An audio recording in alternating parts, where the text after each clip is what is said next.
Hi welcome to social post. నాయికకు ప్రాధాన్యం ఉన్న చిత్రాల్లో నటించే హీరోయిన్లలో కంగనా రనౌత్ ముందుంటుంది. అందుకే భారత వీరనారి ఝాన్సీ రాణి లక్ష్మీబాయి పాత్రలో నటించే అవకాశం ఆమెకు దక్కింది.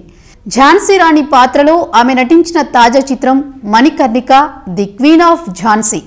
టాలీవుడ్ డైరెక్టర్ క్రిష్ జాగర్లమూడి, కంగనా సంయుక్తంగా దర్శకత్వం వహించిన ఈ చిత్రం ఈరోజు ప్రేక్షకుల ముందుకు వచ్చింది. ఈ సినిమా ఎలా ఉందో తెలియాలంటే మనం రివ్యూలోకి వెళ్లాల్సిందే. బ్రిటిష్ పాలకులు రాకముందు భారతదేశం ఎలా ఉండేదో వివరిస్తూ అమితాబ్ బచ్చన్ వాయిస్తో సినిమా ప్రారంభమవుతుంది. ఆ వెంటనే కథ మణికర్ణిక వైపు తిరుగుతుంది. ప్రథమార్థంలో చిన్నతనం నుంచి మణికర్ణిక ఎదిగిన విధానం, ఆమె చూపిన ధైర్య సాహసాలు, వివాహం అనంతరం ఝాన్సీలో ఆమె జీవితం ఎలా ఉండేదో చూపించారు.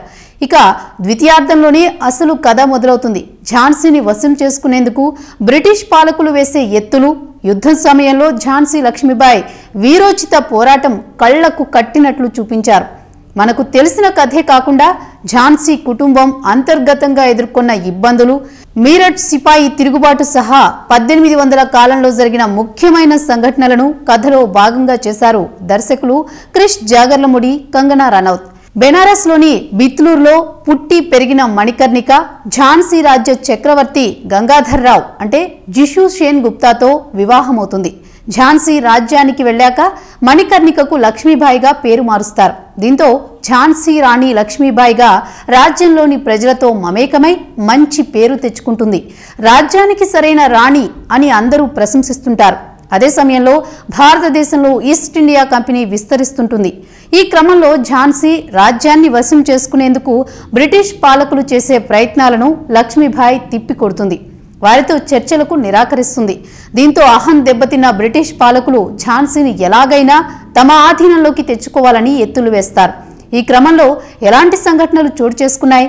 ఝాన్సీ స్వాతంత్ర్యం కోసం లక్ష్మీబాయి ఏ విధంగా పోరాడింది? తెలియాలంటే సినిమా చూడాల్సిందే.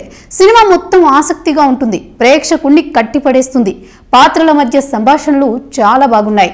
విజువల్గా సినిమా అద్భుతంగా ఉంది. అయితే కొన్ని చోట్ల అనవసరమైన విజువల్ ఎఫెక్ట్స్ పెట్టారేమో అనిపిస్తుంది. యుద్ధ సన్నివేశాల కోసం నిజంగానే ఆ కాలం నాటి ఆయుధాలను వినియోగించినట్లు చిత్ర బృందం చెప్పింది. వారు చెప్పినట్టుగానే యుద్ధ సన్నివేశాలు సహజంగా కనిపించినా కొన్ని సన్నివేశాలు మళ్ళీ మళ్ళీ వస్తుంటాయి.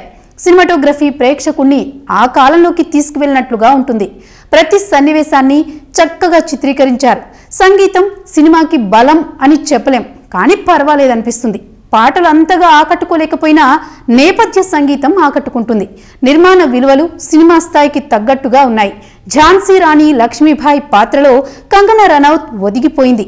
ఈ చిత్రంతో నట విశ్వరూపం చూపించింది. యుక్త వయసులో చిరునవ్వుతో ఆనందంగా గడిపిన మణికర్ణిక నుంచి రణరంగంలో కత్తి దూస్తూ రౌద్ర రూపం దాల్చిన లక్ష్మీబాయి వరకు ఆమె జీవితంలో ఎన్ని పార్శ్వాలు ఉన్నాయో వాటన్నింటినీ కంగనా చూపించి మెప్పించింది. ఈ చిత్రం కంగనా నట జీవితంలో మైలురాయిగా మిగులుతుందనడంలో సందేహం లేదు.